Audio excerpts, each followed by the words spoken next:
Hola, buenas noches, buenas tardes, ¿cómo les va?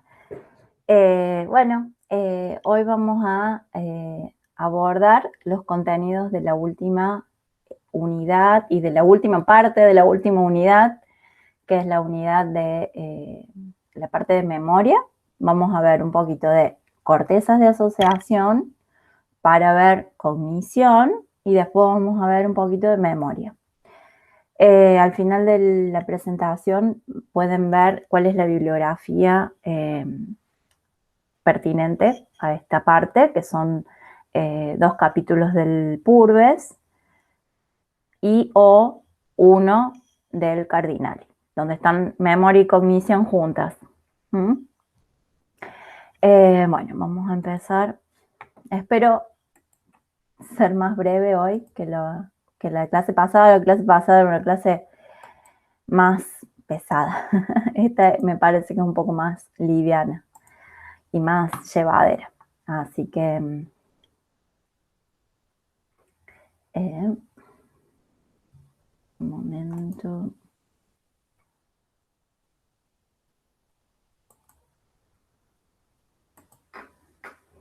Bueno. Bueno, entonces como les decía, hoy vamos a ver algunas funciones cognitivas superiores, ¿sí? Algunas ya las han visto, como lo es el lenguaje, que es una función cognitiva superior, donde vieron también cómo es esto de la lateralidad de los hemisferios. Y hoy vamos a centrarnos en atención, reconocimiento y planificación, que son como los 3 componentes necesarios para llevar adelante este proceso que llamamos cognición. Y dentro de lo que es el reconocimiento del mundo que nos rodea, para poder decodificar ese mundo, tenemos que apelar a nuestros procesos y a nuestros bagaje de aprendizaje y memoria. Entonces, a partir de la cognición vamos a avanzar sobre memoria.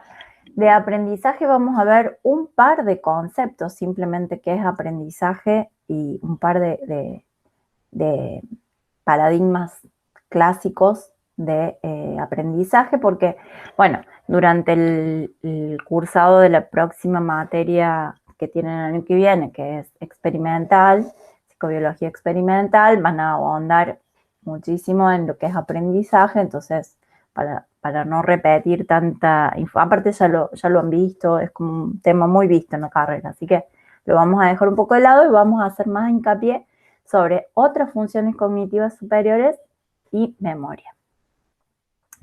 Para hablar de corteza, de funciones cognitivas superiores y de memoria, que es una función cognitiva superior, sí o sí tenemos que hablar de corteza cerebral.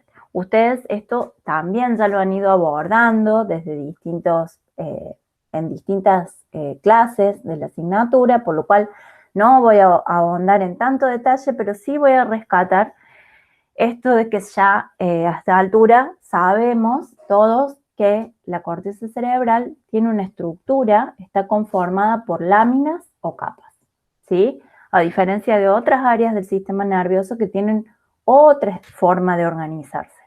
La corteza cerebral tiene esta característica de ser laminar o tener capas.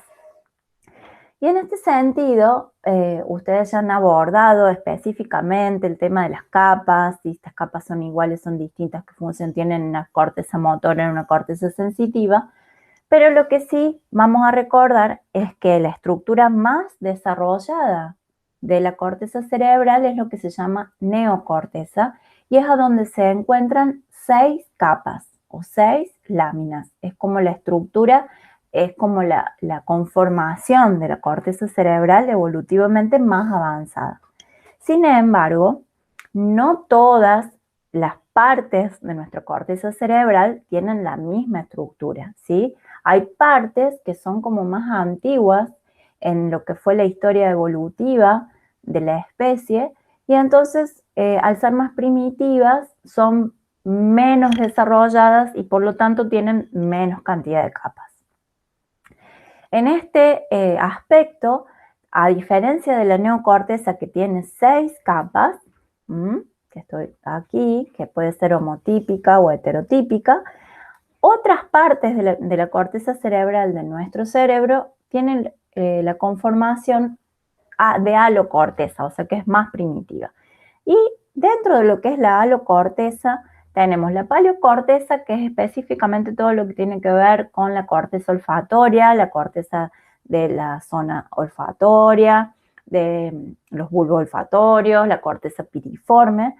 Y dentro de lo que significa o lo que se clasifica como arquicorteza está específicamente el hipocampo.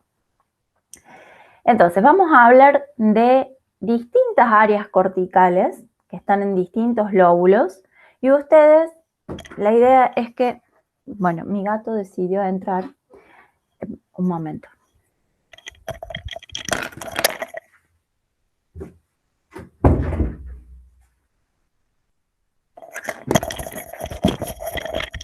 Estas son las cosas que pasan en el home office.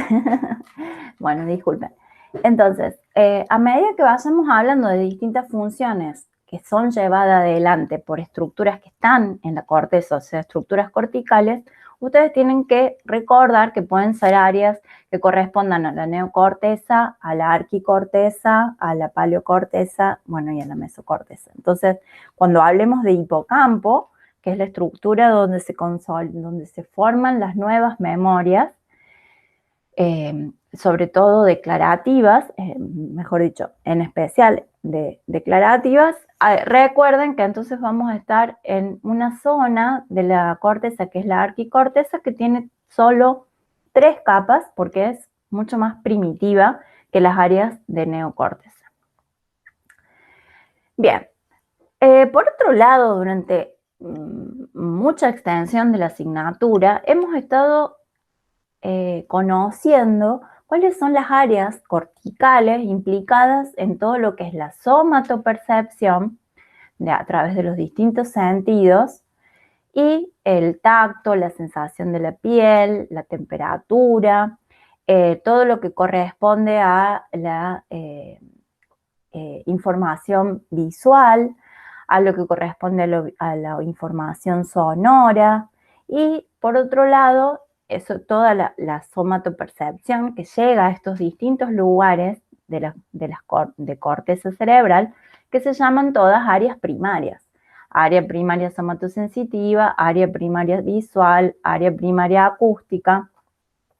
Está el área primaria olfativa, que aunque no está señalado en la imagen, y dijimos que esa información podía ser resuelta o llevaba a una acción motora.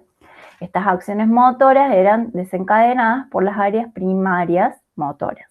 Sin embargo, claramente esto recibe información de otras áreas porque no es simplemente recibir un estímulo sensorial y generar un movimiento, somos mucho más que eso.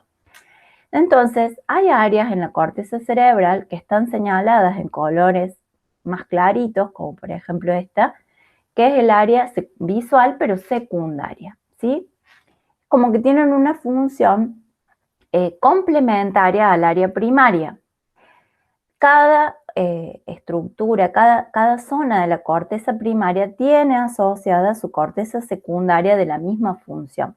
Acá tenemos la secundaria motora, la secundaria somatosensitiva y la secundaria de la audición.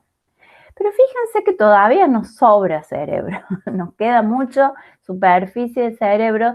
Acuérdense, bueno, otra característica de la corteza que es como si fuera un papel arrugado, o sea que en realidad una cosa que puede llegar a un hemisferio que tenga puesto de costado, que tenga este tamaño, en realidad es una superficie, una cantidad de zona útil de corteza muchísimo mayor. Entonces todo esto que nos está sobrando, que aún es más grande de lo que se ve por el tema de los pliegues, ¿qué función cumple? ¿Ninguna?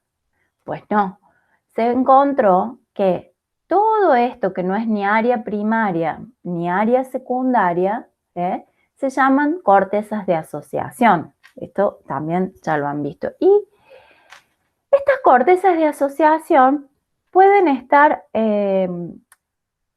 pueden tener su respaldo en lo que son las áreas de Broca, que se acuerdan que es como un mapeo que hizo Brodmann, es como un mapeo que hizo este investigador, este científico, donde numeró como si fuera un rompecabezas con números y dijo, bueno, la ficha número 40 está implicada, está anatómicamente descrita de la siguiente manera, tiene la siguiente ubicación y está asociada a tal o cual función. Entonces tenemos con números, las áreas de Brodmann rápidamente nos llevan a saber más o menos en qué área de la corteza estamos. La complicación es que esta distribución numérica que él realizó no tiene no convalida de manera perfecta con una función. No es que el área 1 de Brodmann tiene la función A y el área 2 tiene la función B. Y todo el área 1 tiene la función A. No. Esto se ve muy claro en lo que son las áreas asociadas al lenguaje, donde hay una parte del área 40, una parte del área 39 y una parte del área 22 que están involucradas en la función del lenguaje. Entonces, sirve, pero no es una cosa exacta como si uno dijera en tal lugar del cerebro, en tal número de Brodmann, está tal cosa, están las neuronas que cumplen tal función. No es tan lineal. Nada es tan lineal ni tan simple cuando hablamos del sistema nervioso. Pero lo que sí podemos ver es que todas estas áreas, además, están conformando los distintos lóbulos, ¿sí? ¿Se acuerdan del lóbulo frontal, el que está hacia adelante, el lóbulo parietal, el lóbulo temporal, que está más arriba de las orejas, y el lóbulo occipital. Entonces, todas estas áreas que no son ni primarias ni secundarias y que sobraron, digamos de alguna manera, resultaron ser áreas específicas de las cortezas de asociación, que se pueden dividir en tres grandes grupos complejos de trabajo. Uno es la corteza de asociación frontal, que aquí está señalada con este color amarillo y que corresponde mucho a las que están acá pintaditas de amarillo. Entonces, estas áreas de amarillo estarían cumpliendo las funciones ejecutivas y están en el lóbulo frontal.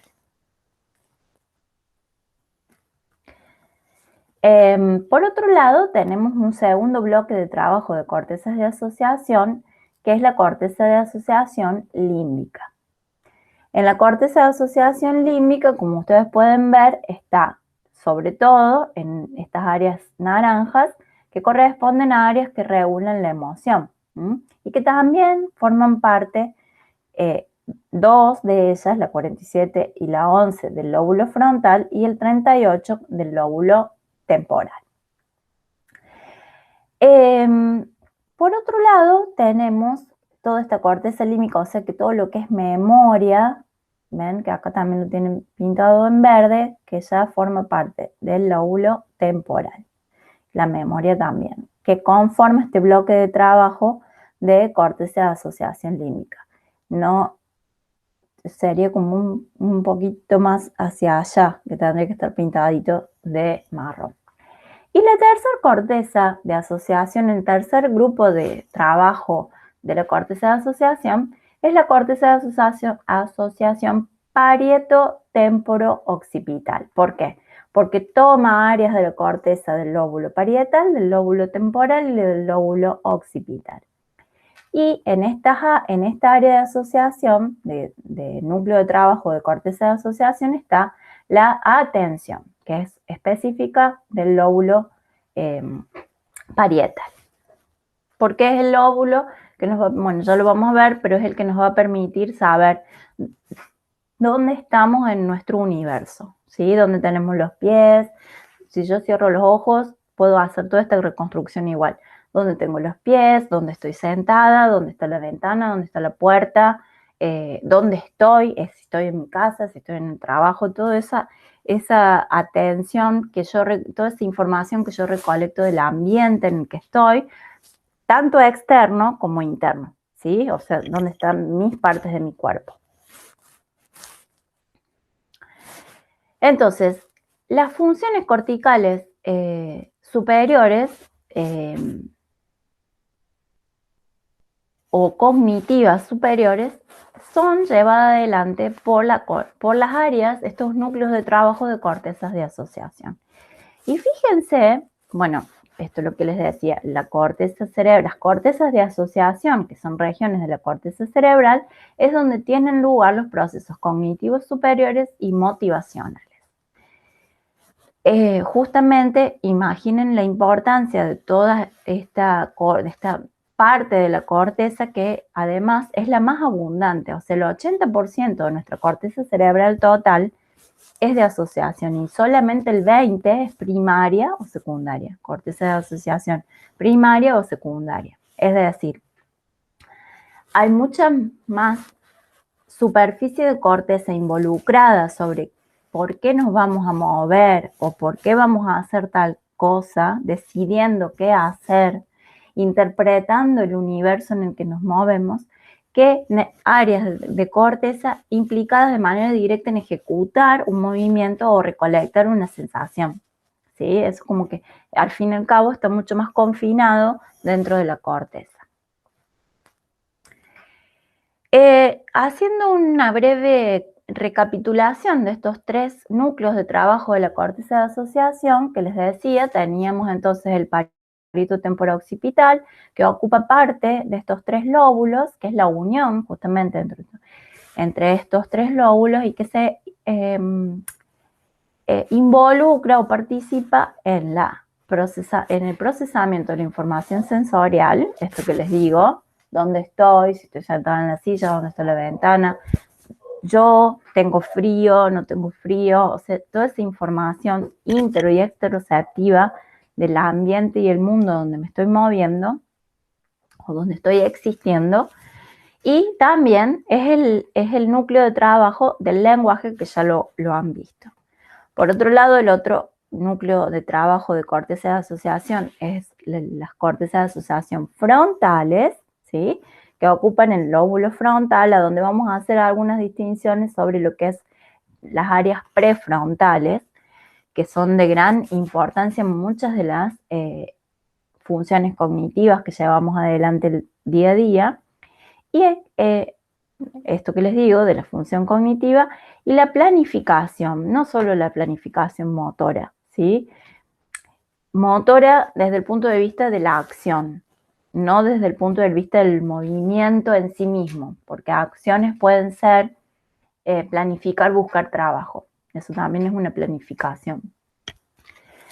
Y el tercer grupo de trabajo de corteza de asociación, que involucra el lóbulo temporal, mayoritariamente una parte del parietal y una parte del frontal, donde aparece el área órbitofrontal. El órbito es la órbita del ojo, ¿no? Entonces es esta área del cerebro, no del hueso, que está por dentro, pero que está cercano a la órbita del ojo, la circunvolución de Broca y el hipocampo. Y acá es donde vamos a tener todo lo que es motivacional, afectivo, porque obviamente es una unidad de trabajo donde están las estructuras límbicas y también implicadas en la memoria, porque acuérdense que el hipocampo también formaba parte del sistema límbico, ¿sí? Ya habíamos dicho que había una interconexión entre las estructuras límbicas para agregar o integrar información emocional o emocional con las otras funciones más cognitivas, ¿sí? Y entonces esa integración sobre todo, por ejemplo, de lo que son las emociones sobre los procesos de aprendizaje o de memoria, están llevadas adelante por esta unidad de trabajo de corteza de asociación límbica. Vamos a empezar a ver un poquito en detalle la corteza parietotemporo-occipital, que son las partes de este bloque de trabajo de corteza de asociación que permiten transformar toda la percepción que tenemos de nuestro mundo, como les decía, dónde estamos puestos, en qué casa estamos, en qué lugar de la casa estamos, cómo está puesto nuestro cuerpo en el espacio, y transformarlo en una percepción abstracta, en un pensamiento o una sensación abstracta, ¿sí? Entonces, de esa manera, yo puedo organizar mi esquema corporal, saber si estoy parado así medio chingado o si estoy muy derecho, y organizar toda esa información. A partir de el reconocimiento del espacio que ocupo yo en el universo en el que estoy, empiezo a desarrollar o desplegar una función cognitiva superior que es la cognición, ¿sí? Que es el proceso por el cual uno como individuo conoce e interpreta la realidad en la que está, ¿sí? Que, a ver, interpreto que es tal hora del día, que es día hábil, que tengo que trabajar, que tengo que ir a tal lugar, que estoy acá, que tengo que viajar hasta allá. Todas esas interpretaciones de mi realidad, de mi mundo, las realizo a través de este proceso que es la cognición, en el cual están involucradas estas tres unidades de trabajo de la corteza de asociación. No solamente el temporoparieto occipital, sino también el frontal y el límbico. Pero, bueno, entonces, la capacidad que podemos llegar a tener como individuos para prestar atención a estímulos externos o a internos, identificar su significado y planificar las respuestas pertinentes.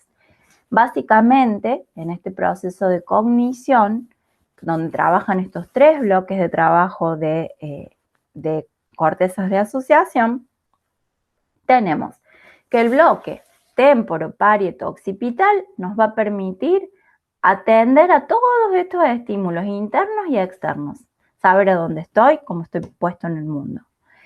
El núcleo de trabajo límbico nos va a permitir interpretar su significado, ¿sí?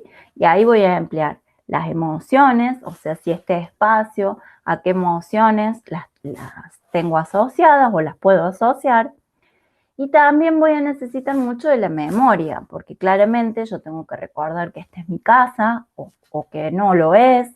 Entonces, identificar el significado de la realidad en la que estoy va a estar a cargo de este bloque de trabajo límbico. Y planificar las respuestas pertinentes va a estar a cargo del bloque de trabajo frontal, donde yo voy a resolver hacia dónde quiero ir, qué acción, aunque no sea una acción motora de salir caminando, pero sí una acción de qué voy a decir, qué voy a plantear, qué no voy a hacer mañana, es planificar respuestas y es el núcleo de trabajo frontal. Bien, entonces, la cognición se resume en tres procesos, en tres palabras. La atención, atender al ambiente en el que estoy, interno y externo, reconocer el ambiente en el que estoy y planificar la respuesta. Temporoparieto occipital, límbico y frontal, ¿sí? Vamos a empezar por la atención, entonces que dijimos que va a estar a cargo por este núcleo de trabajo de corteza de asociación, pero que temporoparieto occipital, pero que la zona de la corteza cerebral de mayor jerarquía para resolver esta función de la atención va a ser la parte posterior del lóbulo parietal, que es el principal asiento de la atención y de la conciencia perceptiva. El área occipital y temporal, que también conforman esta unidad de trabajo, le va a dar información al lóbulo parietal posterior para que el lóbulo posterior, parietal posterior lo integre y lo resuelva. Porque allí está el principal asiento de la atención y la conciencia. Perspectiva, ¿sí? Digamos, ser consciente en perspectiva de dónde estoy, qué hago acá. Entonces vamos a necesitar reconocer objetos, que podemos hacerlo sin la ayuda de la vista, y ahí también, si bien puedo hacer el reconocimiento con los ojos cerrados, voy a tener un bagaje de información visual. Por eso es el componente occipital que tiene esta unidad de trabajo, porque si yo necesito llevar adelante esta parte, esta pata, este componente de la cognición, que es atender al mundo en el que estoy, y no tengo el sentido de la vista porque soy ciego, por ejemplo, o porque tengo los ojos vendados, mi capacidad para reconocer y atender a ese espacio va a ser disminuida. Yo cierro los ojos, pero yo ya tengo un montón de información ya recolectada del ambiente que me va a servir para avanzar sobre este proceso cognitivo de ubicarme en mi realidad. Y claramente esta área de la corteza está íntimamente involucrada en lo que es la imagen corporal, ¿sí? Entonces acá está señalado que sería... le saqué, tenía un circulito que lo marcaba más específicamente, pero bueno, ustedes ahí tienen en azul oscuro que dice atención. Estas dos áreas son las áreas específicamente involucradas o destinadas a este proceso atencional componente de la cognición. Una de las características por las cuales esto se pudo estudiar es porque existe lo que se llama el síndrome de negligencia contralateral, que son problemas que tienen los sujetos para entender cómo está su cuerpo o ciertos objetos en el espacio. Entonces, cuando hay una lesión del lóbulo parietal posterior, que ahora ya vamos a ver de cuál y en qué medida, aparece este síndrome de negligencia contralateral, donde la persona, si bien tiene, por ejemplo, sus dos manos, tiene la percepción intacta, o sea, puede recibir la información somatosensorial de las dos manos, al tener una lesión en el área de la corteza encargada de interpretar esa información, son incapaces de percibir lo que está pasando, por ejemplo, en una de sus manos, ¿sí? O también ocurre con objetos que no pertenecen al mismo cuerpo, pero sí están integrados en la construcción de esta realidad. Cuando hay este problema de negligencia contralateral, hay una incapacidad para reconstruir mi espacio 360 grados. Y esto se pudo estudiar gracias a la aparición de personas con lesiones en este lóbulo parietal posterior. ¿Qué se observó? Que cuando en una persona, digamos, diestra, que escribe con la mano derecha y que tiene una dominancia de su hemisferio izquierdo, ¿sí?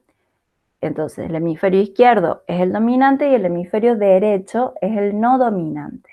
Si ocurre una lesión en el lóbulo parietal derecho, o sea, en el no dominante, se afecta la percepción de ese espacio hacia ambos lados del cuerpo, o sea que hay una negligencia contralateral completa.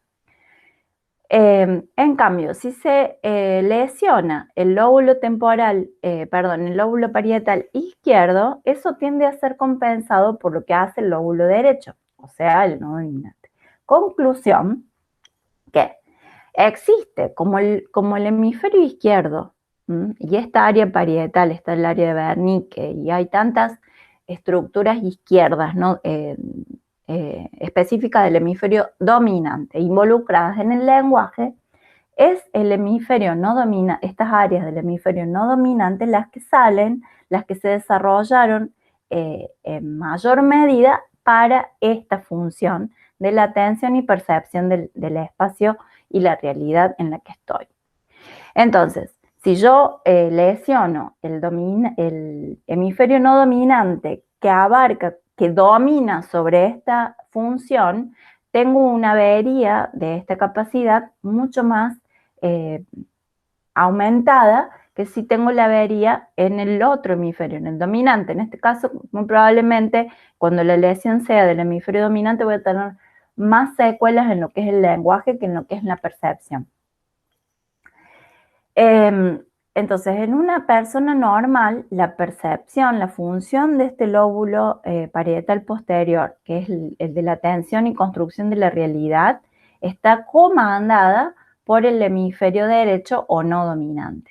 Y en menor medida y solo contralateral, o sea que el hemisferio izquierdo solo me brinda información de mi lado derecho, no me dice nada de mi lado izquierdo, y en una función mucho más disminuida.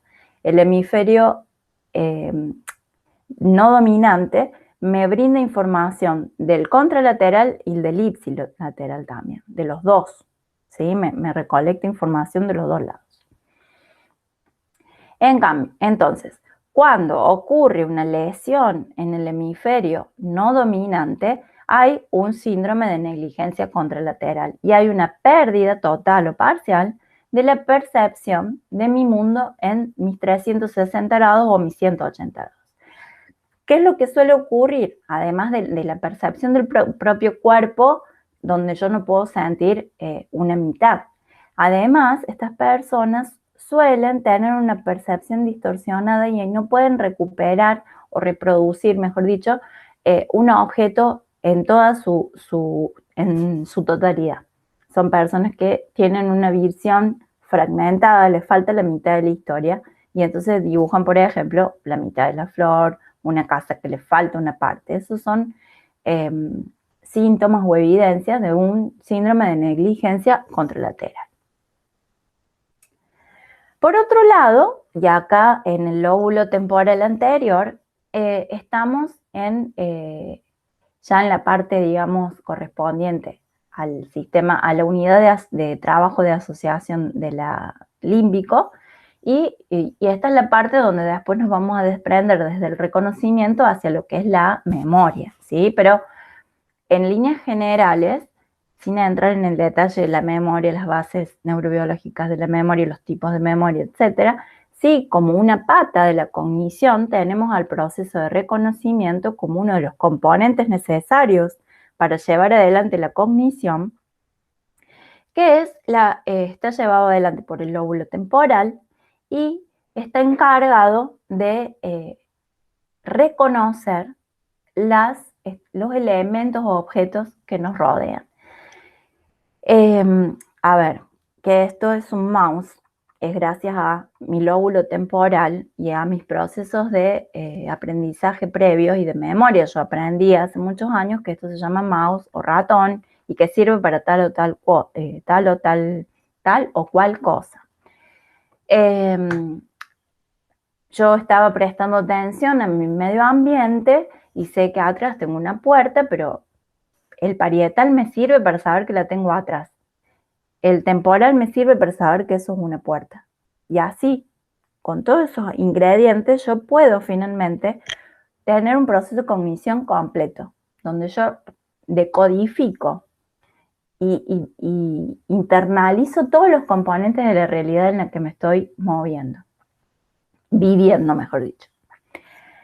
¿Cuál es el tema? Si uno tiene problemas o una lesión en estas áreas, ocurren lo que se llaman las agnosias o la prosopagnosia. Bueno, yo lo voy a corregir porque me faltó una sílaba. Las agnosias son cuando ocurren, es una patología que ocurre cuando uno pierde la capacidad de reconocer un objeto, ¿sí? O sea, de pronto como que es la primera vez que lo viste y no sabes qué es. Y la prosopagnosia, que también es una agnosia pero específica, es la pérdida de la capacidad de reconocer un rostro. Por ejemplo, cosas no patológicas. Cuando vos ves a alguien y lo conocías y no te acuerdas que lo conocías. Entonces ahí estás teniendo un problema de reconocimiento de un rostro. Cuando eso ya es patológico, se denomina prosopagnosia. Y ya voy a corregir ahí que le falta el prosopagnosia.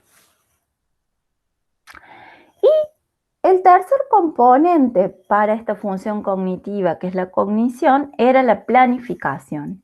Y en este caso, vamos a mencionar este caso paradigmático de Gage, Phineas Gage, que es una persona que sufrió, no se alcanza a ver hasta abajo, ya lo voy a corregir, pero fue una persona que trabajaba en el ambiente ferroviario y tuvo un accidente que acá, como tienen en la imagen, un elemento metálico contundente por culpa de una explosión ingresó por debajo del pómulo y pasó por el ojo y salió por la parte frontal del cerebro, por el lóbulo frontal, ¿sí? Fíjense que acá también él, perdió uno de los ojos. Y lo sorprendente es que después de semejante magnitud de accidente, él sobrevivió al accidente. Pero tuvo grandes problemas y cambios en su personalidad. En este texto yo les traje la copia de su psiquiatra, que tuvo que empezar a atenderse con un psiquiatra después del accidente porque cambió tanto su manera de ser que se convirtió en una persona, digamos, que no cumplía con las normas sociales y las costumbres comunes en las que uno está acostumbrado a moverse. Entonces, por ejemplo, Gage se convirtió en una persona cambiante y respetuosa. Por momentos hacía blasfemias groseras, lo que antes no era su costumbre. Manifiesta la menor deferencia a sus compañeros, se muestra impaciente por las restricciones, o sea, le cuesta mantenerse en un sistema que tiene ciertas reglas, no acepta consejos, cuando los consejos entran en conflictos con sus deseos, o sea, una persona que empezó a costarle no poder hacer todo lo que quería. Caprichoso, vacilante, imagina muchos planes para su futuro, pero que luego son abandonados. O sea, como que tiene una avería en esta planificación y la verdadera ejecución del proyecto queda solo en los planes. Se ha convertido en un niño por su capacidad intelectual, etcétera. Y aquí abajo dice, en este sentido, su mente ha cambiado de modo radical, y una frase que no se ve, que me parece como la más significativa, que su psiquiatra deja sentado, que Gage ya no era Gage. O sea, como que hubo un cambio en su personalidad y en su manera de ser que lo transformó en otra persona. Y es por esto que a raíz de este y otros trabajos, se puede postular a la corteza prefrontal, que son las áreas no motoras del lóbulo frontal y que están señaladas aquí en amarillo, que son áreas de la corteza de asociación del núcleo de trabajo frontal implicadas en la personalidad, la planificación, el juicio de valor, lo que es la base biológica de la moral, saber nosotros qué tengo que hacer mañana, si tengo que ir a trabajar, si tengo que lavar ropa, si tengo que llamar a mi mamá. Eso es corteza prefrontal porque es un proceso de planificación. Saber que yo en este momento no puedo decir una mala palabra porque estoy dando una clase, porque hay una norma social que así me lo indica y yo, gracias al funcionamiento de mi corteza prefrontal, la acato. Saber que tal persona robó y que eso es una actitud fuera de la moral o fuera de la ética, me lo hace saber mi corteza prefrontal.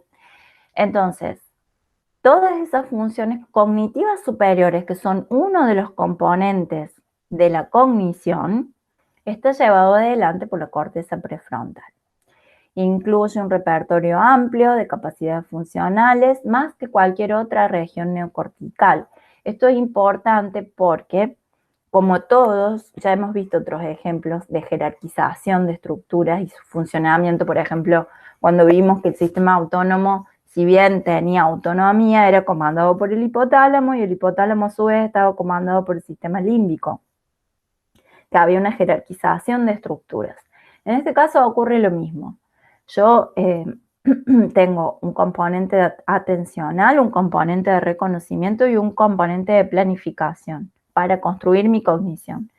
La planificación, o sea, la corteza prefrontal, tiene un nivel jerárquico de superioridad sobre los otros dos, porque yo puedo percibir que, no sé, que alguien me está insultando.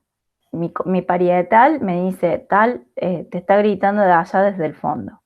Mis zonas de reconocimiento puede hacer que yo reconozca las palabras, que reconozca por qué me está diciendo, que entienda, pero mi corteza prefrontal es la que finalmente va a tomar la decisión de me doy vuelta y le contesto y me uno a la discusión de par a par, o lo mato con la indiferencia, ¿sí? Las otras dos hicieron su función, pero ninguna de las dos lleva a la ejecución de una respuesta. La respuesta sale de la corteza prefrontal, porque hay una planificación y una decisión. Por eso dice que tiene capacidades, un amplio repertorio de capacidades más que cualquier otra región neocortical. Neocortical, 6 capas, ¿sí? Estamos acá en una parte de 6 capas. Se encarga de funciones ejecutivas como toma de decisiones y su ejecución, las emociones, el juicio, la interacción social, el pensamiento, la abstracción, la síntesis y la personalidad. Lesiones en esta área conllevan a déficits conductuales dramáticos y devastadores, como por ejemplo el de esta persona, Phineas Gage. Daños en lesiones en estas áreas generan déficit de la planificación, de la iniciativa y la creatividad. Y el caso paradigmático de mediados del siglo XIX, como les comentaba, de esta persona que dejó de ser quien era.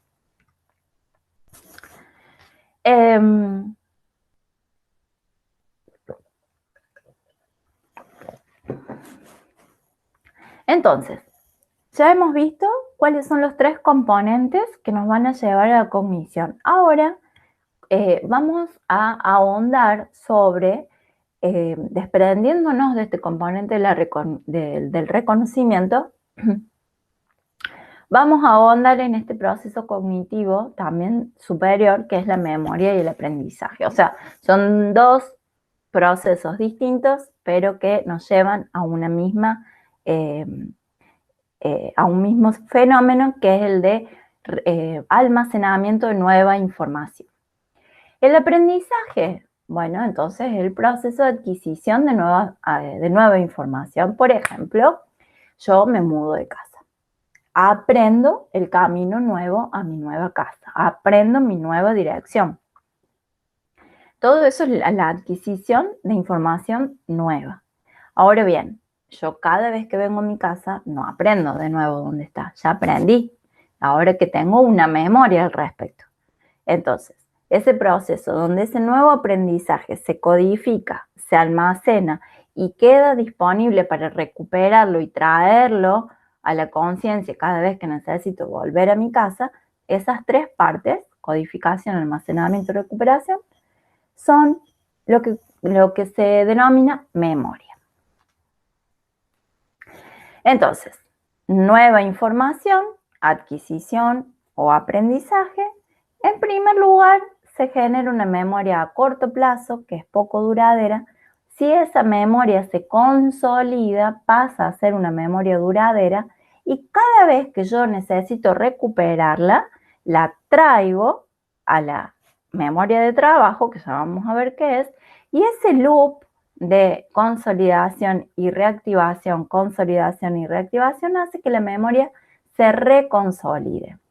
Una de las cosas más comunes que ocurren es que mucha de esta información adquirida se consolida en una memoria a largo plazo y nunca más se reactiva.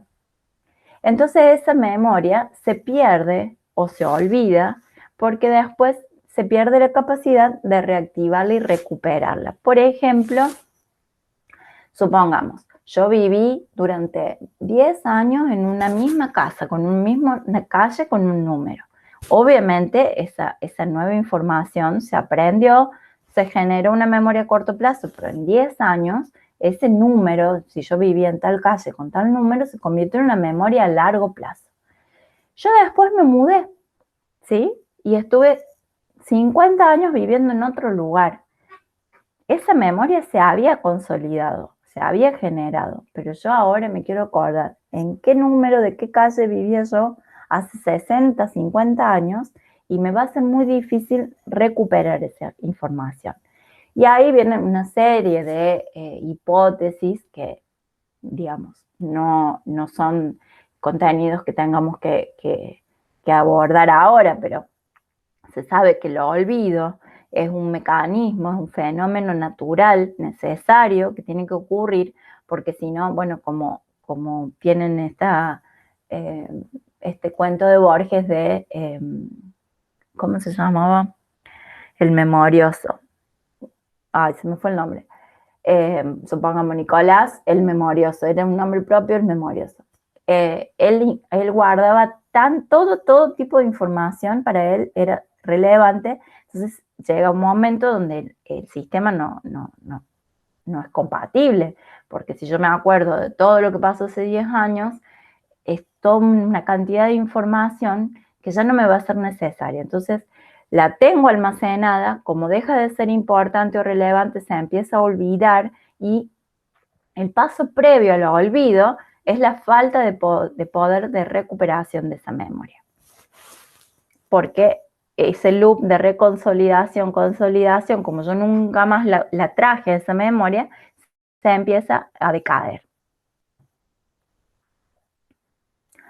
Entonces, la capacidad para almacenar información provista por la experiencia y recuperarla, la memoria, es altamente dependiente de la atención, ¿sí? Obviamente que si yo quiero aprender algo, primero tengo que prestarle atención, o sea, mi lóbulo parietal tiene que hacer su aporte porque la memoria es una de los ladrillos de la cognición.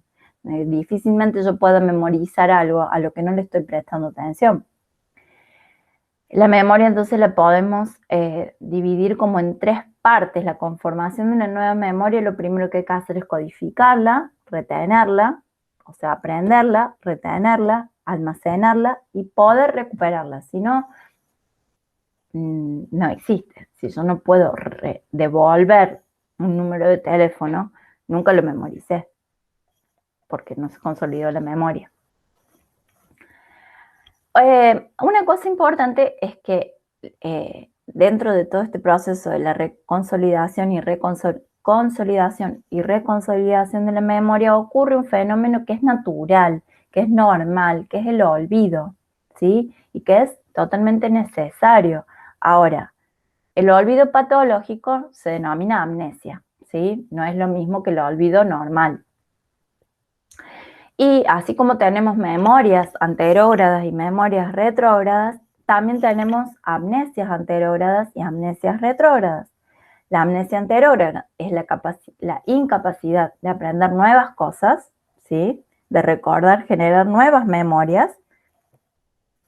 Y la amnesia retrógrada es la incapacidad de recuperar memorias que ya teníamos hechas, ¿sí? Por ejemplo, en Alzheimer, una característica que se da es que en las primeras etapas hay una amnesia anterógrada, pero con el tiempo empieza a ocurrir la amnesia retrógrada. Y entonces una persona con un Alzheimer ya más avanzado olvida el nombre de sus parientes, de sus hijos, de su pareja, que son memorias que ya estaban consolidadas, que eran a largo plazo, y que no se olvidaron, sino que entraron en un proceso amnésico y la persona no los puede recuperar, no los puede traer al presente. Vamos a ver que estos dos procesos, la amnesia anterógrada y la amnesia retrógrada, tienen diferentes sustratos neuroanatómicos, ¿sí? No, las lesiones o las partes involucradas no son las mismas. Las categorías de la memoria podemos categorizarlas en dos maneras. Una, cualitativamente, que vamos a definirlas como la memoria declarativa o explícita, la memoria no declarativa, implícita o de procedimiento o reflexiva. Son todos sinónimos del mismo tipo de memoria. La memoria declarativa, bueno, como está aquí ejemplificado, son todos los recuerdos que tenemos nosotros sobre objetos, nombres, caras, ciudades, hechos de la vida propia de otra persona, o sea, cuestiones episódicas, palabras, el diccionario de la mente. Esto es todo lo que tiene que ver con que puede ser transmitido a través del lenguaje. Todo eso es la memoria declarativa. La memoria no declarativa hace alusión a todo lo que significan memorias de aprendizaje realizados de cosas más motoras, ¿sí?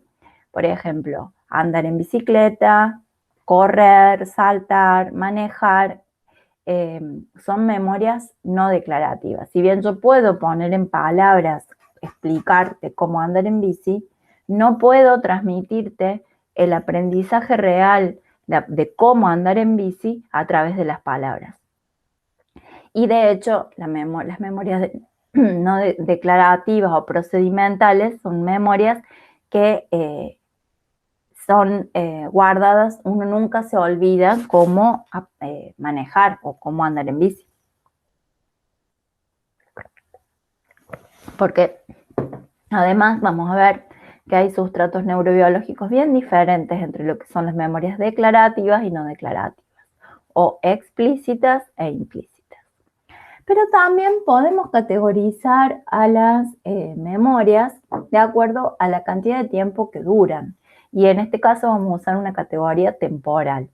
Y en este caso tenemos la memoria de trabajo, que es la memoria, todo lo que traemos al momento actual, que pueden ser cosas que traemos de la memoria a corto plazo o de la memoria a largo plazo, pero que conforman un bloque funcional para resolver lo que estoy haciendo ahora, en el momento. Tengo memorias a corto plazo, como por ejemplo, yo ahora mismo no estoy pensando a dónde dejé la llave del auto, pero sí puedo recordarlo porque cuando termine esto me puedo acordar porque es una memoria a corto plazo. Como la llave no está siempre en el mismo lugar, necesito una memoria a corto plazo porque a largo plazo no me serviría si yo no la guardo siempre en el mismo lugar. Y memorias a largo plazo, donde por ejemplo, bueno, donde nací es un recuerdo a largo plazo porque lo tengo consolidado desde hace mucho tiempo. Para volver a la categorización cualitativa de las memorias, entonces dijimos que podíamos diferenciar dos grandes grupos, declarativa y no declarativa. Es interesante porque la declarativa se puede mencionar a través de la pregunta saber qué decir, saber cuándo pasó tal, saber cómo se llama tal cosa, saber cómo se llama tal persona, saber qué. En cambio, la memoria no declarativa la podemos simplificar en la pregunta saber cómo manejar, saber cómo armar un rompecabezas, etc. Esto es lo que les decía hace un rato, episodios de la vida cotidiana, palabras y su significado, historias propias o de otras personas, todo esto es la declarativa, y la no declarativa, habilidades motoras, capacidades asociativas, estímulos de imprimación, que son estímulos que desencadenan lo que sigue, es como un cebador que actúa como desencadenante, y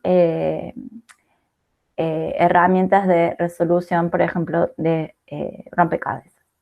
Y lo que les decía, que la declarativa es un tipo de memoria que puede expresarse mediante el lenguaje. O sea, yo puedo poner en palabras todo lo que tengo en una memoria si es del tipo declarativa. La memoria declarativa claro, es todo lo que puedo declarar, por eso se llama declarativa, o sea, transmitir a través del lenguaje, y se divide en dos modalidades o dos tipos. La episódica, que es la que contiene las experiencias personales o de la vida de otra persona, pero todo lo que hace referencia a cuestiones episódicas, anecdóticas. O sea, yo puedo contar qué le pasó a tal ayer cuando, no sé, fue al hospital a ver si tenía coronavirus. Eso es una memoria declarativa del tipo episódica, un relato, una historia. Y el otro tipo es la memoria semántica, donde yo puedo ponerle nombre a las cosas, nombres propios o nombres a los objetos o nombres a las partes de mi realidad.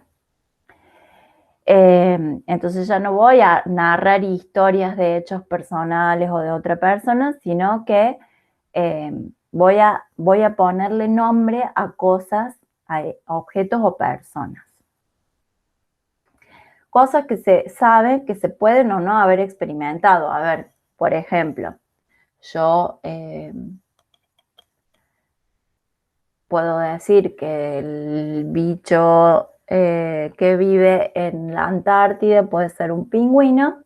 Yo sé que es un pingüino, reconozco la foto de un pingüino, aunque nunca estuve al lado de un pingüino, ¿sí? En cambio, en la episódica, ahí ya hay un componente más individual, cuando uno narra una historia propia. Bueno, lo que les decía, la memoria semántica es el diccionario, le llaman el diccionario de la mente, que esto es una mano, que esto es un dedo, que esto es una uña, memoria semántica, que eso es un elefante, memoria semántica. El diccionario de la mente. ¿Y cómo está organizada esa cantidad de información, este gran diccionario adentro de nuestro cerebro o de la corteza que estuviera involucrada en la memoria? Resulta que no está todo metido en un gran baúl, todo mezclado, todas las palabras que sé de todos los objetos, de todas las personas, de todo en un mismo gran baúl, todo mezclado, sino que se ha descubierto a través de distintos experimentos que tenemos la información de esta gran cantidad de memoria semántica o el diccionario de la mente. Lo tenemos acomodado en carpetitas como en el explorador de Windows o en cajoncitos. Esto seguro que lo han visto en la televisión, son unos experimentos muy interesantes por lo simple. Le piden a una persona que diga tantas palabras en un minuto. Si la persona empieza a sacar, por ejemplo, un nombre de una ciudad, un nombre de una persona, un nombre de un objeto de la cocina, un nombre de un animal, recupera mucha menor cantidad de vocablos que si la consigna es, por ejemplo, diga en un minuto nombres de animales. Entonces es como que la persona abriera uno solo de estos cajoncitos, el que tiene todas las tarjetitas con los nombres de todos los animales, y entonces la capacidad de decir vocablos nuevos cuando está en una misma categoría aumenta muchísimo respecto de la persona a la que le dijeron diga un animal, un nombre de una ciudad, un nombre de una planta, un nombre de un objeto de la cocina. Entonces pierde mucha eficiencia cognitiva. Y esa es una de las evidencias por las cuales se sugiere que tenemos la información semántica, estas memorias semánticas agrupadas como en núcleos, carpetas o cajones de información, no todo mezclado. Otra cosa muy interesante es que obviamente formamos asociaciones para que nos ayuden a recordar para aumentar la eficiencia cognitiva, ¿sí? En cambio, el otro tipo de memoria declarativa que dijimos es el de la memoria episódica. Y acá no vamos a leer esto, pero es una redacción de un niño del primer día de clase, donde hace un raconto de su propia historia, de lo que vivió, la anécdota o la historia que pasó cuando fue la mañana de su primer día de clase. Entonces acá más allá, no hay diccionario de la mente si hay un empleo del lenguaje y tengo que saber qué significa cada palabra y cómo se escribe para poder armarlo, pero estoy relatando una historia. Entonces es una memoria episódica. Bueno, claramente la memoria declarativa se puede ejercitar. Entonces, si yo cada vez que le hago decir a la persona una cantidad de palabras sobre un tópico, al día siguiente, cuanto más entrenamiento tiene la persona para decir palabras de lo que la consigna le pida, cuanto más veces lo haga, más fácil le va a salir y más rápido las va a decir. O sea que la memoria declarativa se practica. También otro ejemplo es repetir cuando uno está aprendiendo algo, verbalizarlo. Entonces, esa expresión del concepto de la memoria que se está generando genera, bueno, ya vamos a ver, un bucle fonológico que fomenta la memoria de trabajo, pero también ayuda a la reconsolidación, a la reconsolidación y a la consolidación de la memoria. Esto de la imprimación es lo que les decía, o sea, es mucho más fácil que yo repita estas palabras o recuerde estas palabras si yo le pongo a la persona que las tiene que repetir las primeras 3 letras. Fíjense, si yo le digo, recuerda estas palabras y nada más, y después la persona las tiene que repetir, bueno, en el aire, sin ninguna ayuda, reconstruye esta lista de una manera con sus errores. Obviamente que la persona amnésica, en el trabajo en libre, sin darle ninguna ayuda, recupera o construye esta lista de peor calidad. En cambio, si yo le doy 3 letras de cada palabra para que sirvan como disparadores o imprimantes del recuerdo de esta lista, las personas trabajan con mucha más eficiencia, más que sus controles. Y bueno, también las personas con amnesia también son capaces de reconstruir la palabra. Esto es simple porque la persona con amnesia recuerda la palabra elemento, ¿sí? Esto es una amnesia anterógrada, ¿no? Él sabe que la palabra elemento existe, qué significa, pero lo que no puede hacer es reconstruir la memoria nueva de la lista que le acaban de dar. Pero si uno le pone esto, ya se imagina, puede reconstruir la palabra elemento porque la tiene en sus recuerdos a largo plazo. El problema acá, esto es una memoria de trabajo a corto plazo. Por eso el amnésico no tiene problema. Y esto es la facilitación o imprimación. En este caso, esto también es una memoria declarativa, ¿sí? Que es un experimento que se hace en un tipo de memoria que es la memoria espacial. Cómo recordar a dónde el número de mi casa y cómo llegar a mi casa, qué camino tengo que recorrer para mi casa. Es un tipo de memoria espacial. Y se conoce ahora a través de estudios que el hipocampo está íntimamente relacionado en la conformación de estas memorias espaciales. En este caso, tenemos un experimento de una ratita normal, control, que está en una pileta y tiene que llegar a la plataforma para salir del agua. O sea, acá está nadando, y cuando llega a la plataforma sube y ya está seca y a salvo. Después, la primera vez, explora y erráticamente se mueve por toda la pileta hasta que finalmente, después de muchas vueltas, llega a la plataforma. ¿Qué pasa cuando ya esto yo lo puse que la haga, este mismo experimento 10 veces a la misma ratita? A la 10ª vez la ratita ya sabe perfectamente y se acuerda que si la pongo acá tiene que hacer así y sube a la plataforma. Aprendió una memoria espacial. Pero ¿qué pasa cuando yo a una ratita le hago una lesión en el hipocampo? Fíjense que al principio se comporta igual que la normal, pero después de 10 ensayos sigue sin entender cuál es el camino para llegar a la plataforma seca. En realidad no es que no entiende, es que no recuerda. No puede memorizar el camino para llegar a la plataforma. Y así, fue una de las estrategias experimentales para descubrir que el hipocampo es imprescindible para la conformación de memorias espaciales.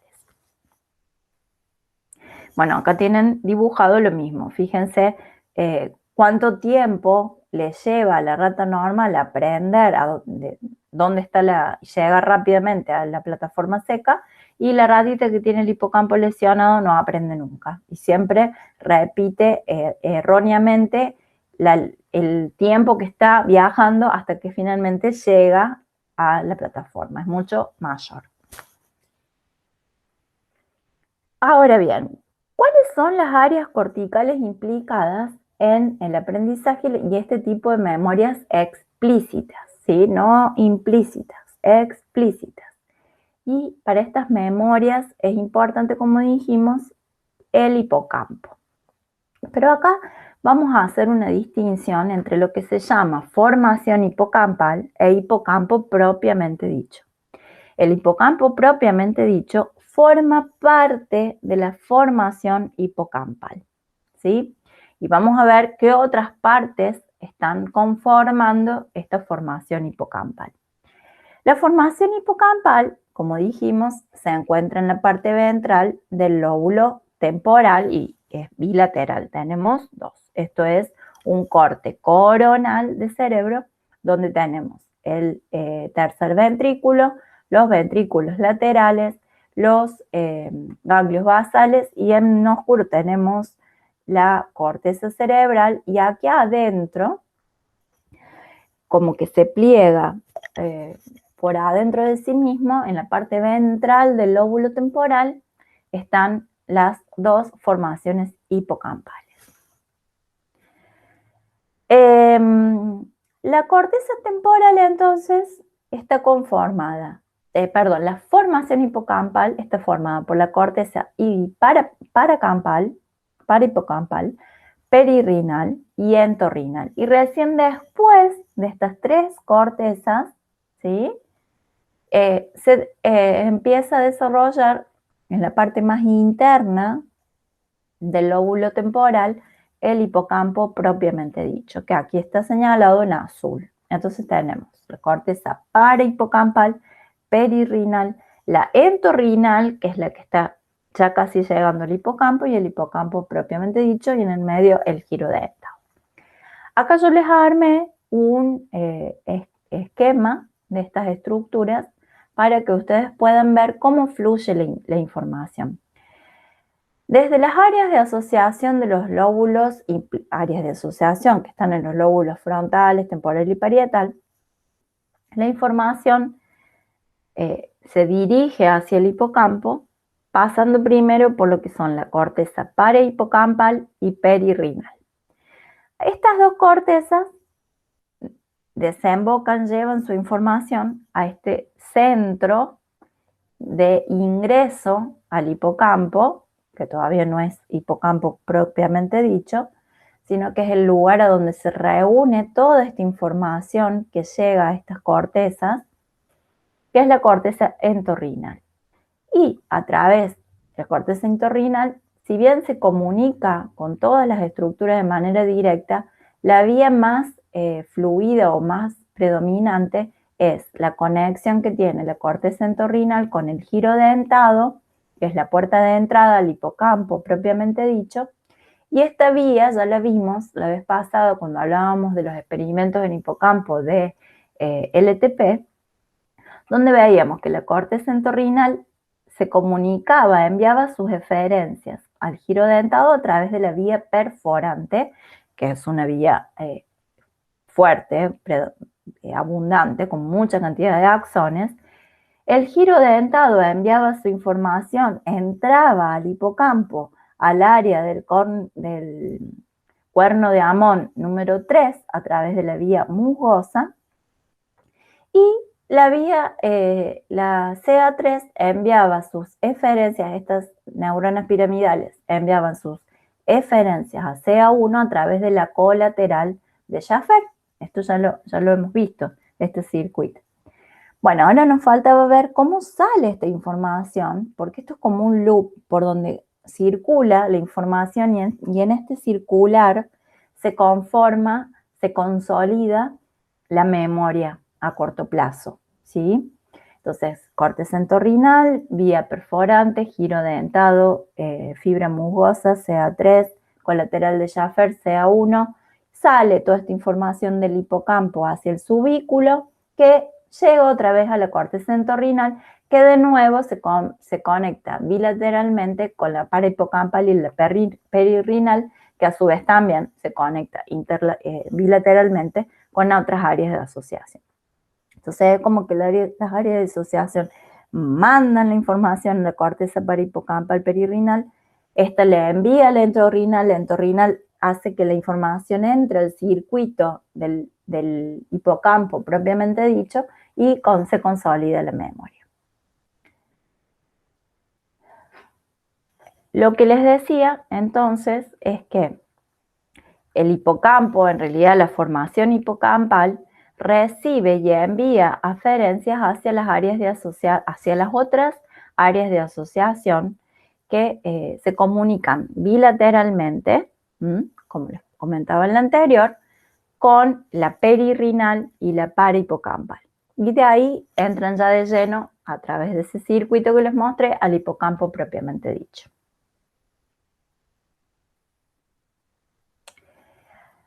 Ahora bien, resulta que en ese loop de información que circula por la formación hipocampal y por el hipocampo propiamente dicho, se ha visto que ahí es donde se conforman y se consolidan las memorias a corto plazo.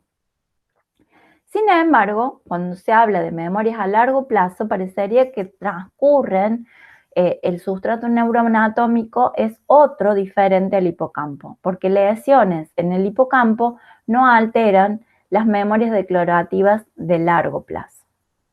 Entonces, las áreas encefálicas que sostienen las memorias declarativas a largo plazo no están almacenadas en estructuras ni diencefálicas ni temporales mediales como la formación hipocampal. Pero sí, estas estructuras diencefálicas y temporales mediales resultan críticas en la formación y en las nuevas consolidaciones de nuevas memorias de aprendizaje, de memorias declarativas. Ahora, ¿cuál es el sustrato a donde se almacenan las memorias declarativas a largo plazo? Como por ejemplo mi DNI, mi número de DNI es una memoria declarativa a largo plazo. Y estas memorias están guardadas en la corteza cerebral, ¿sí? No en el hipocampo. Por eso, en las etapas tempranas del Alzheimer, el problema es, por ejemplo, si la persona se muda o si de pronto voy al shopping y la dejo. Esa persona necesita una memoria a corto plazo que se está consolidando o que está, que está circulando o consolidándose en el hipocampo. Y ahí es el problema en las etapas tempranas del Alzheimer. En cambio, si el Alzheimer ya está muy avanzado, que ya la patología alcanzó otras áreas, como por ejemplo la corteza cerebral, la neocorteza, entonces empieza la persona a olvidar información que correspondían a memorias a largo plazo, los nombres de personas de toda la vida, su casa de toda la vida, su número de documento.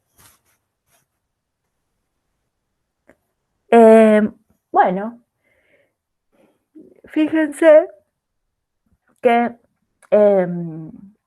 para memorias a largo plazo, de memorias declarativas, por ejemplo, en este caso a la persona se le presenta un objeto, ¿sí? Este objeto él sabe desde hace mucho tiempo que es una silla, o le dicen imagina una silla, es lo mismo, verlo o imaginarlo, pero la persona sabe que eso es una silla o sabe cómo imaginarse una silla porque es una memoria a largo plazo, no es un objeto que no conoce. Pero el acto de traerlo, de recuperarlo al presente, esa reactivación de una memoria a largo plazo sí baja a la corteza temporal ventral, muy probablemente al hipocampo, ¿sí?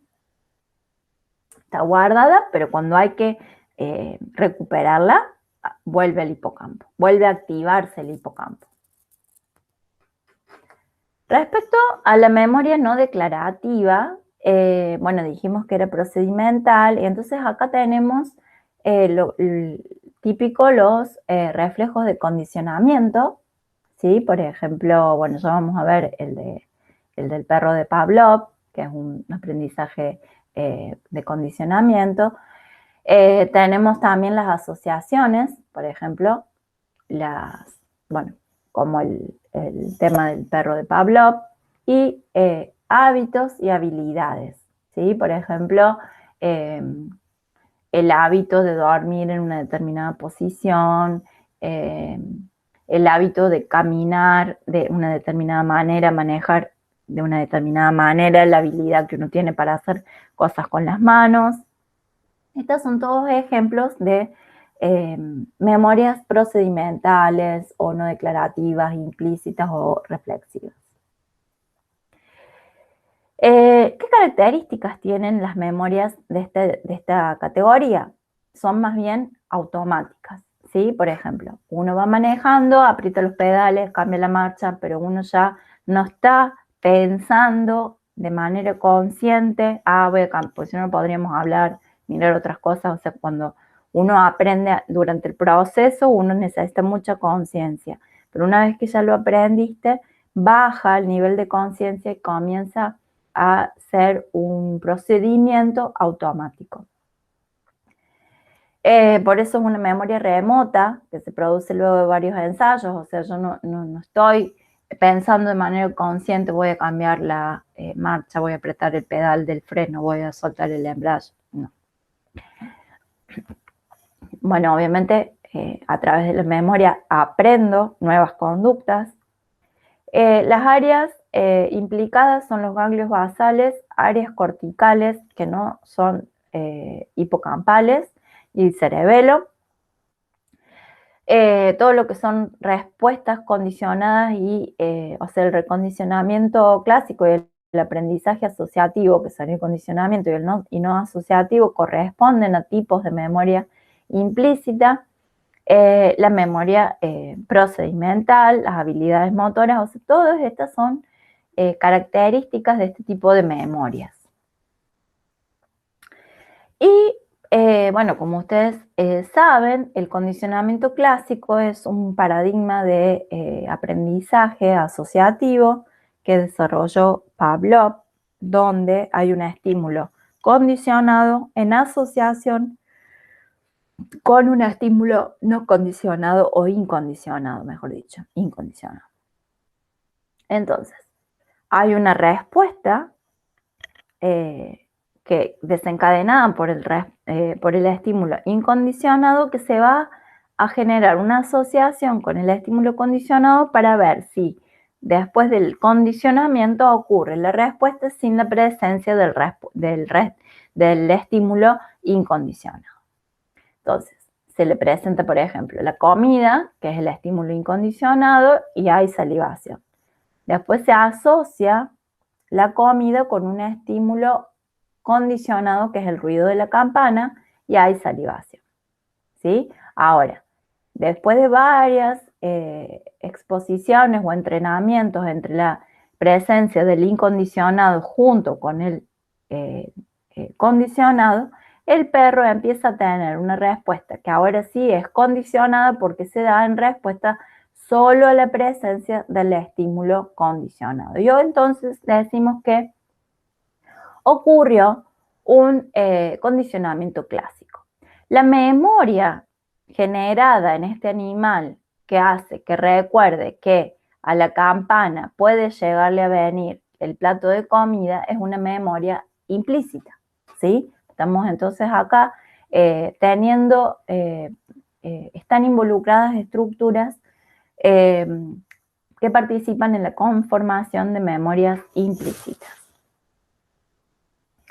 Otro tipo de condicionamiento es el condicionamiento operante, ¿sí? que conlleva a una conducta del sujeto. En este caso es un condicionamiento aversivo y bueno, de nuevo tenemos un estímulo condicionado y un estímulo incondicionado. En este caso, el condicionado es un ruido, un sonido, que fíjense que al animal solito así no le genera ninguna respuesta, el bichito sigue durmiendo. Acá tenemos que no hay respuesta frente a este estímulo, la presión sanguínea es normal. Ahora vamos a hacer los entrenamientos de asociación, de condicionamiento, donde vamos a presentar este ruido que no generaba ninguna respuesta junto a un estímulo dañino, nocivo, que sí desencadena una conducta, como es un shock. El sujeto siente el shock eléctrico y realiza una conducta asociado también a la exposición al ruido, pero recuerden que el ruido no tenía respuesta. Esto es una de los requisitos que debe cumplir un estímulo para ser un estímulo condicionado, es no generar respuesta en sí mismo, por sí solo. Luego de una serie de entrenamientos, ahora se evalúa la respuesta, la conducta del sujeto frente al estímulo condicionado solamente y se observa la misma respuesta que el animal hizo cuando estuvo expuesto al incondicionado. Entonces quiere decir que hubo un condicionamiento operante, porque hay una conducta motriz, y aversivo porque el estímulo incondicionado es nocivo y genera una respuesta aversiva. Entonces, en resumen, la memoria declarativa o explícita, decíamos que que había dos tipos, la semántica de los hechos y la episódica de los eventos, o sea, el diccionario de la mente y la historia. Y las áreas del sistema nervioso involucradas corresponden a la corteza temporal, en un caso la lateral y la anterior, en el otro caso la medial, pero la temporal en su totalidad para la declarativa en general, la corteza prefrontal y la neocorteza. Acá tenemos también estructuras, por ejemplo la neocorteza, que está asociada a esta memoria pero de largo plazo, y el hipocampo está asociado a esta memoria pero de corto plazo. O sea, acá tienen todas las estructuras que están involucradas en este tipo de memoria, independientemente si es de corto o de largo plazo. En las memorias no declarativas o implícitas, dijimos que no participaba el hipocampo, sino que tenemos estructuras como el estriado, que corresponde a un ganglio basal, el cerebelo, corteza motora, neocorteza, amígdala, cerebelo. Acá la amígdala porque los aprendizajes asociativos necesitan de la activación del componente emocional para consolidarse.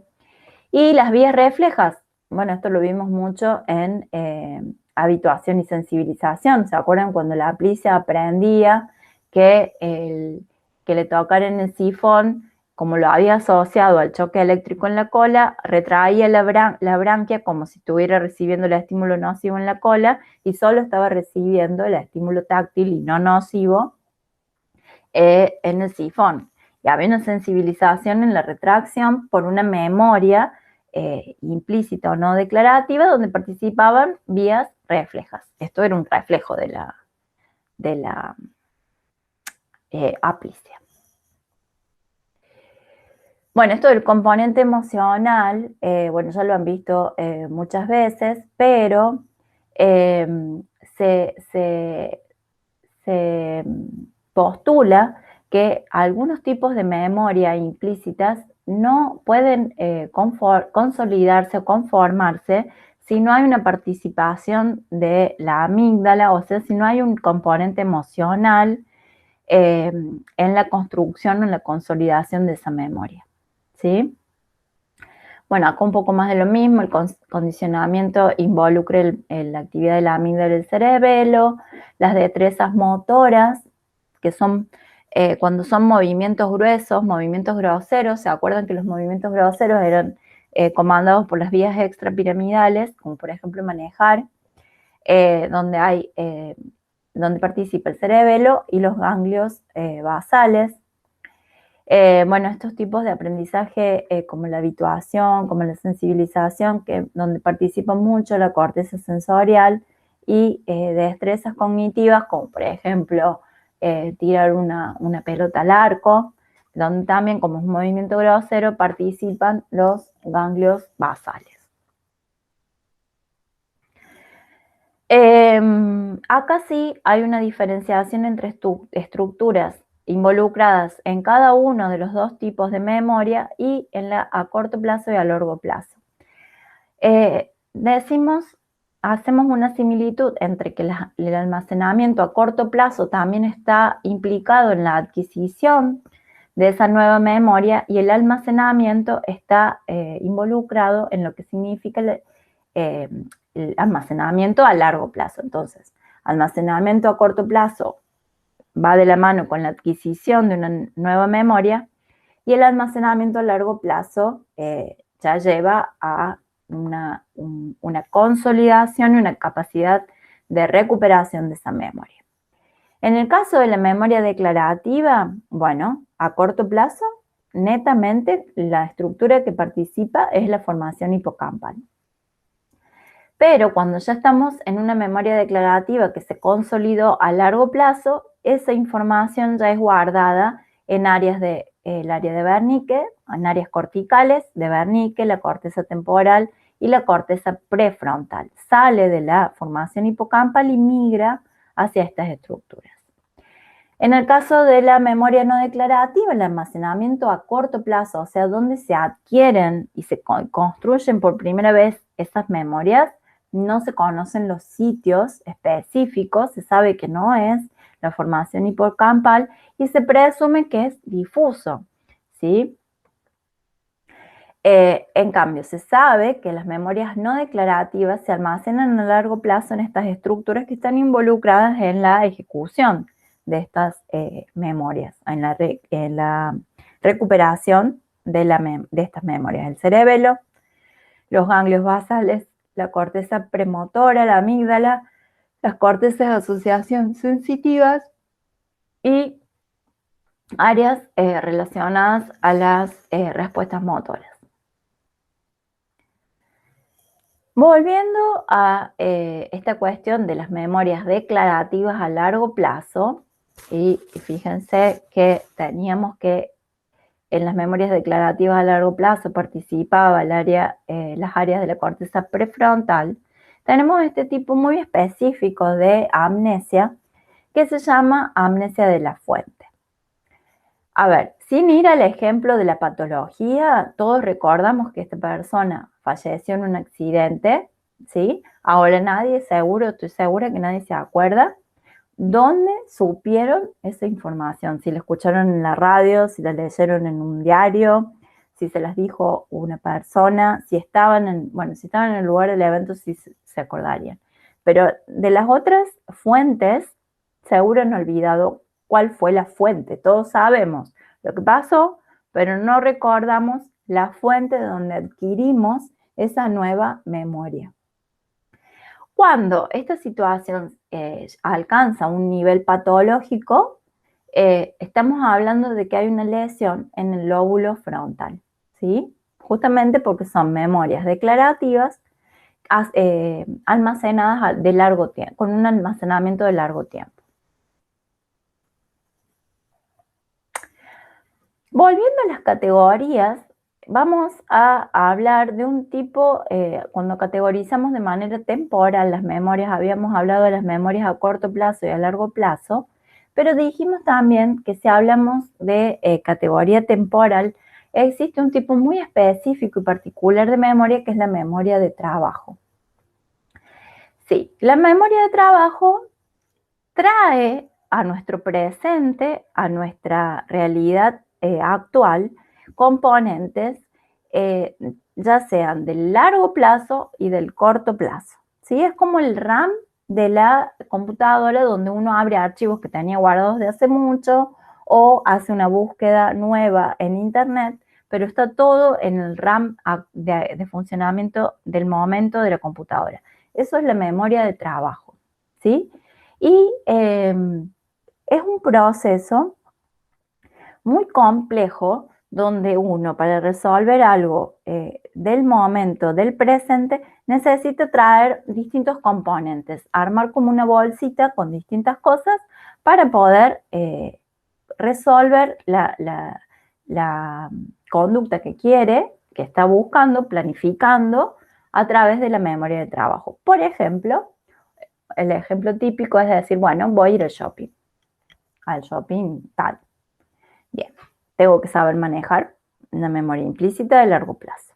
Tengo que saber a dónde está el shopping, memoria explícita de largo plazo. Tengo que saber a dónde dejé el auto, si es que tengo.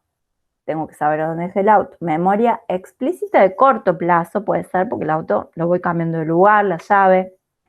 Y tengo que saber el recorrido. Puedo saberlo o no, puedo poner Google Maps, pero esa información que el Google Maps me va a estar tirando cuadra a cuadra, más todos los otros componentes que mencioné antes, todos van a venir a reunirse acá para llevar adelante esta memoria de trabajo y que yo no me olvide, desde que me subo al auto hasta que llego al shopping, que estaba yendo al shopping. Claramente hay serios problemas en las personas con amnesia anterógrada porque empiezan a ejecutar acciones que olvidan para qué las habían empezado a hacer. Una de las cosas más graves es que abren el gas o ponen la comida a cocinar y se olvidan que está en el fuego y bueno, eso puede transformarse en un accidente. Porque hay problemas en la memoria de trabajo. Esto mismo. Bien, en la memoria de trabajo también es cuando uno va a comprar cosas, paga, le tienen que dar el vuelto. Todo eso es memoria de trabajo. Yo tengo que sumar y restar en ese instante y revisar que me están dando bien el vuelto y guardarlo. Ya después, esa memoria de trabajo terminó. Me voy a mi casa. Ahora tengo otra memoria de trabajo. Estoy yendo a mi casa. No me tengo que olvidar ni me tengo que perder. La memoria de trabajo tiene estas características. Opera por pocos segundos, como les digo, o minutos, el tiempo que a mí me lleve, por ejemplo, desplazarme hacia un lugar. Almacena temporalmente información, como por ejemplo, cuando la persona me dice cuánto es, yo le doy el billete y sé cuánto es el vuelto que me tiene que dar. Eso es una información que yo voy a guardar muy poquito tiempo, porque después ya va a ser irrelevante. Controlé que el vuelto está bien, chau, se acabó. Manipula información, ¿sí? Porque a ver, la memoria de trabajo está embebida por el componente emocional en el que yo me estoy moviendo. Por ejemplo, si mi memoria de trabajo es que estoy yendo a trabajar y estoy en un embotellamiento, se va a manipular y me va a quedar una percepción de que el viaje fue larguísimo porque había un embotellamiento. Y tiene la capacidad de focalizar la atención. ¿Sí? Yo cuando le estoy pagando a la persona no estoy pensando, bueno, intentamos no pensar en que me olvide de comprar algo o en qué voy a cocinar con eso que estoy comprando cuando llegue. Estoy focalizando la atención al momento en el que le estoy dando el billete, me está dando el vuelto, me está cobrando, focalizo la atención. Para cumplir, sobre todo con esta capacidad de retener información por pocos segundos, pero de una manera muy concentrada, o sea, focalizando la atención, la memoria de trabajo se nutre de un par de capacidades del sistema nervioso y trabaja o se complementa con estos tres subsistemas. Uno es el bucle fonológico, por ejemplo. El bucle fonológico es muy utilizado en este acto de pagar, donde vieron que los taxistas generalmente tienen esta costumbre. Me está dando 100, yo le doy devuelto tanto. Eso es poner en palabras a través de un bucle fonológico lo que está pasando para registrarlo de una manera correcta en mi memoria de trabajo, ¿sí? Y que la resolución sea exitosa. Otro ejemplo del bucle fonológico es cuando estoy hablando por teléfono y no tengo dónde anotar, o estoy hablando con alguien, no importa si es por teléfono, no tengo dónde anotar y voy a repetir en voz alta o en voz baja, pero voy a estar teniendo en la cabeza esa información, por ejemplo, un número que me pasaron. Entonces, esa repetición es hacer que el bucle fonológico reverbere y me mantenga esa información en la memoria de trabajo y no se me caiga de la memoria de trabajo. Porque la memoria de trabajo no tiene la capacidad en sí misma de consolidar esa memoria, sino que simplemente son mecanismos adaptados a tenerla ahí, no a guardarla. Eso ya es memoria a corto plazo, hipocampo. Acá estamos muy en lo que es el lóbulo frontal. Entonces el bucle fonológico o la memoria verbal hace que en la memoria de trabajo esté activo y presente cierta información. Una vez que yo dejo de repetir el número de teléfono, si no lo anoté, me lo olvido, ¿sí? O si no, lo repito tantas veces hasta que me lo memorice a través de un proceso de memoria a corto plazo y que se transforme a largo plazo. La otra estrategia o subsistema implicado en esta construcción de esta memoria de trabajo es los componentes visoespaciales. Por ejemplo, una cosa muy usada es, por ejemplo, cambiarse el anillo de mano. Entonces yo cuando veo mi anillo en otro lugar, estoy teniendo información visoespacial de algo que me hace recordar algo que yo tenía que hacer. Y lo traigo a través de mirar que el anillo lo tengo en otro dedo, lo traigo a esa información a mi memoria de trabajo. Y me acuerdo que era que tenía que pagar el gas, por eso me cambié el anillo de... no voy a estar toda la noche diciendo tengo que pagar el gas, activando el subsistema del bucle fonológico. Voy a utilizar otra estrategia, que es lo visoespacial, para traer o mantener información en la memoria de trabajo. Estas dos modalidades de aumentar la eficiencia de la modalidad de trabajo están supervisadas por lo que es el sistema atencional, ¿sí?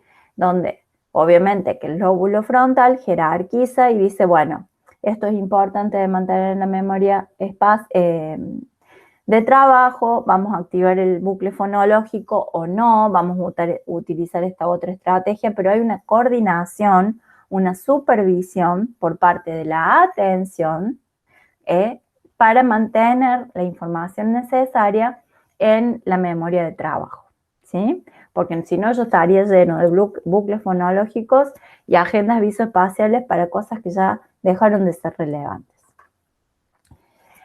Me gustaría dejar en claro que la memoria de trabajo no es un tipo especial de memoria a corto plazo, es un tipo especial de memoria, ¿sí? No es un tipo especial de memoria a corto plazo, porque yo para tener una memoria de trabajo eficiente y efectiva, puede ser que necesite memorias a corto plazo, también puede ser que necesite memorias a largo plazo. Si yo estoy yendo al shopping, necesito saber a dónde está el shopping, y el saber a dónde está el shopping es una memoria a largo plazo, ¿sí? Entonces es una categoría independiente. Memoria de trabajo, memoria a corto plazo y memoria a largo plazo. Por último, y como para ver, digamos, la estrella de la patología en el mundo en el que vivimos, de los fallos en la memoria, tenemos ejemplos de fases de la enfermedad de Alzheimer, donde tenemos una fase preclínica, donde todavía no hay un síntoma marcado que permite el diagnóstico, aunque claramente el objetivo es avanzar sobre la detección cada vez más precoz de esta enfermedad, pero en esta fase preclínica el deterioro cognitivo es leve, donde hay pequeños olvidos, anomias, que es la pérdida es el olvido de los nombres, pequeñas desatenciones, pequeñas desorientaciones, pero todo pasa desapercibido. En la fase 2, el deterioro, si bien es leve, ya es evidente. Entonces, ya empieza a haber olvidos frecuentes, imposibilidad de realizar cálculos y empieza a aparecer los fallos en la autonomía social y laboral, ¿sí? Entonces ya son personas que ya no pueden no pueden realizar todas sus actividades cotidianas de manera solas y autónomas. Necesitan alguien que los supervise, que los colabore. Ya en una fase moderada empieza a aparecer la amnesia retrógrada y anterógrada. Primero la anterógrada, empieza a disminuir la fluidez verbal porque empieza a deteriorarse la capacidad de recuperar el lenguaje para la verbalización. Bueno, la desorientación, la agresividad, porque ya empieza a haber un concomitante de demencia. En la enfermedad de Alzheimer siempre hay una demencia asociada que lleva a la agresividad y bueno, ya directamente no hay posibilidades de que estas personas estén solas. Y la última fase, que es la grave, donde la pérdida ya no hay posibilidades de lenguaje, la verbalidad se ha perdido, las personas pueden repetir las palabras, pero han perdido la capacidad de ordenarlas con un sentido y de darles el sentido. Son palabras a veces que existen, están dichas, pero no tienen un sentido en la frase o no hay posibilidad de armar una frase. Y ya aparecen cuestiones más de funciones más fisiológicas como la incontinencia, la pérdida de tono muscular, la pérdida de apetito, mucho sueño, la pérdida de la movilidad hasta llegar al fallecimiento. Pero fíjense cómo parecería que el inicio está en áreas asociadas a la formación hipocampal. Y por último, el concepto de engrama, que antiguamente se mencionaban como huellas mnésicas,